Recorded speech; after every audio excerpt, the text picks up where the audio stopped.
Oh hi guys, Christian9 here with Let's Play Fable Anniversary. In the last episode, we opened up the rest of the silver key chests and demon doors, and in this episode, I'm in the mood for some treasure hunting. And first off, I need to go back here to Witchwood Gate, because there's something I never triggered.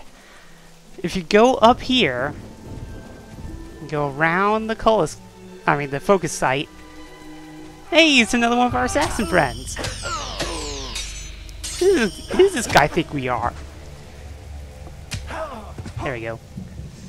Anyways, oh, was that on it? Oh, shit. That might not have been it. Damn it. Oh, okay, that was really delayed. But, when you kill your final assassin, you get Treasure Clue 3. With your back to the lake, walk into the light. Proceed no further when you're no longer in sight. So yeah, you have to kill all these surprise bandit things. You'll get a notification of renown and some gold if you do it successfully. So, I showed the other 3 locations. Now I'm going to go to Knothole Glade real quick, because there's one more treasure clue that we have to pick up. But the assassin sites, I'm trying to remember where they were. There's one in Windmill Hill, when you go near the house. There's one at the prison path, like the one where you save the archaeologist from. There's one in Hook Coast. And then I think there's only 4, so the 4th one's Witchwood Gate. So there are your 4 locations. You kill all 4, you get the treasure clue. After a really big delay, apparently. But here in Knothole Glade, here's something we haven't done yet. This guy kind of pops up after the White Balverine quest. Archery Competition open. Test your skill here. So basically, remember that archery test that we took way back when? This is more or less this again. Alright, so 10 gold, not bad. You can win a prize. Special prizes are on offer for high scores. Okay. Yeah, let's go ahead and read the rules. First, stand in the circle opposite the signpost. You then have 60 seconds to shoot the targets as many times as you can. The targets are worth different points, depending on where they are and if they're moving. And in case you're thinking of sneaking closer, don't. Stay within the circle or you're disqualified. Alright, that rule is kind of useless. I'll mention why. That's cheating as well. You'll be disqualified. So no multi-arrow in slow time. No shooting me either. Yeah. Kind of redundant on that last rule. Yes, we're ready to start. So that first rule is kind of useless because like the circle's pretty much at the gate anyways. But as you can see, this is the archery contest. There are a bunch of moving dummies and there are stationary dummies. The further back the dummy is, the more points you get, and if the dummy is moving, as opposed to staying still, you get more points. So, I mean, structure-wise, it's pretty much the same as it was in the Heroes Guild test. Just shoot the dolls when they get in range, and there you go. So, the first time we want to do this, we gotta do this actually 2 times. If we want to get everything out of this. The first one, all you have to do is just beat the high score. So, there we go. We're done. So we got 22 seconds to spare. But, yeah, pretty easy. I mean, that's not the high-scoring dummy either. I think that's the one on the right. The one that's kind of hiding behind that mountain sometimes. But, yeah. Just gotta wait. But yeah, no multi-arrow, no slow time. You know, give yourself more time. That disqualifies you. You don't need it, though. You honestly don't. Game over. Let's see how many points you got, shall we? Okay. Excellent! You've beaten the highest score! And I technically consider an achievement too, but we also get treasure clue number 4. The nearest construction points with its limb. Follow this direction, but don't stop on a whim. I like how they rhyme. Alright, so yeah, obviously, as I just said, we don't want to leave yet because there's another prize from the archery competition. Hope you get a good score. Best of luck! No, we don't need... Oh, well, darn. Press the wrong button. Okay, start. Alright, so to get the second reward for the archery competition, you have to beat whatever high score you set the first time around. So it's exactly like the Heroes Guild skill test. You just beat the high score the first time, so you can get the first reward. Which, back in the guild was, you know, just continuing forward. And then the second time you go as hard. You can go as hard or as fast as you can. So like, look at. I want to see how much points I can get. Actually, I could stop now, but let's just keep going. I want to see what's possible. Looks like I can get about 2 arrows when it pops out. And I can get that 1 dummy on the return. Let's see. Oh, I should be able to break. Yeah, there we go. 400. Oop, missed that. How did I miss that? Huh. I should stop now. But oh well, I ended on 444 anyways. Funny. Game over. I'll total your score. Maybe you won a prize. Maybe, he says. That's the best score we've seen for a very long time. That deserves a special prize. And we get the Silver Arrow Trophy, which is a trophy. The prize for winning the Knothole Glade Archery Competition. So yeah, it's an extra trophy that you can use to show off, to gain more renown, stuff like that. It's a cool little thing. But anyways, now that we're all done with that, if I could just bring up the menu here real quick. Find it. There we are. So at this point, we should have all 6 treasure clues. So there's 2 and 6. So I'll go over these a little bit later. 1 and 5. And then 3 and 4. Alright. So before I do that, though, I'm going to go and stop by somewhere real quick. So I'll be right back, guys.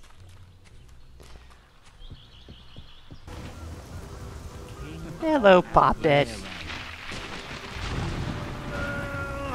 Kind of want that finger tugging on.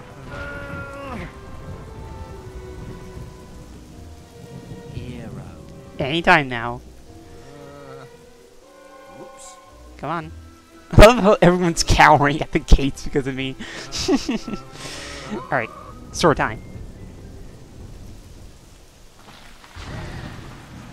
Good luck. Give it all you've got. Also, I'm not gripping at all. And look at that, the sword's ours! See, I had to upgrade my health a little bit. Wow, you're as strong as a giant. Wait until the chief hears about this. So you're granted... Oh, the card doesn't come up. Pooh. Alright, well anyways, what we just got was the legendary short sword of the game, which is, once I find it, where are you? Alright, let's put the Sword of Aeons back on, because it actually re-equips this, the Harbinger. This long sword was forged by the twins Elda and Issa. After its creation, they used it to cut off each other's hands, ensuring the world would never see another weapon like it. It comes with a sharpening and piercing augmentation, so it's a fairly handy sword. But And like, for some reason, this sword auto-equips once you get it, so yeah, if you want your other sword, go back. But anyways, like I said, we have the 6 treasure clues. Let's go over them real quick. To begin your quest, go to the region where scrumping hobs were discovered in Legion. So that kind of gives you a clue of what area to start with. Alright, your hunt for treasure can only come good if you start your search where fruit lies in wood. Kind of gives you another clue of what area you have to start in. Alright, treasure clue 3. If you're back to the lake, walk to the light. Proceed no further when it's no longer in sight, meaning the lake. So, alright, self-explanatory. So number 4. The nearest construction points with its limb. Follow its direction, but don't stop on a whim. At this point, they're basically just telling you where to walk. Treasure clue 5. You're not going in circles, but riddle me this. Repeat the last clue, and you won't go amiss. I'm not entirely sure why that's there. And treasure clue 6. Your reward is buried at the end of your trail. Proceed as directed till your twixt wouldn't bail. So, in case you couldn't get from the first treasure clue, well, the first treasure clue pretty much tells you where it was, because we had a particular side quest related to that, and I believe the closest area to that is gonna be Hero's Guild. So I'll be right back. Bandit, please.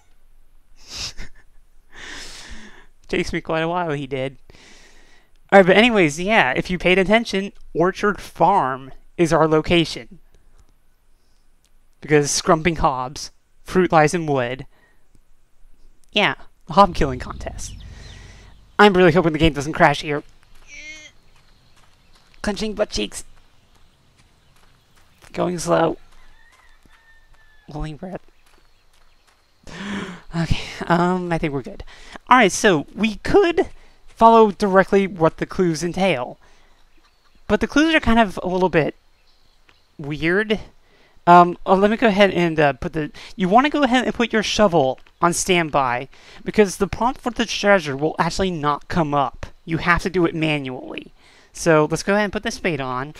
And we could start at the lake and try to follow the clues. So like that's where you go. But I'm just going to show you where the thing is. So where you want to go is, see this hay bale next to this barn? You want to go right in between them and start digging. See, like the prompt will come up, so you got to go manual. And we found it first try. Wow. And we get a frying pan. Yes. Same with the ancient remains of greasy breakfast. This pan has a mysterious quality to it. It's a heavy weapon. It's low damage. But the special thing about this, besides the fact that... Well, let's go ahead and equip it first off. Despite the fact that it's a really small weapon, it's a heavy weapon. God knows why. The special thing about the frying pan, though, is the fact that you can't really see it now. Well, let's go ahead into the inventory. I think we can see it there.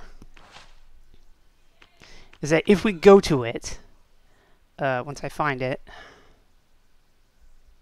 Oh, there we are, at the bottom.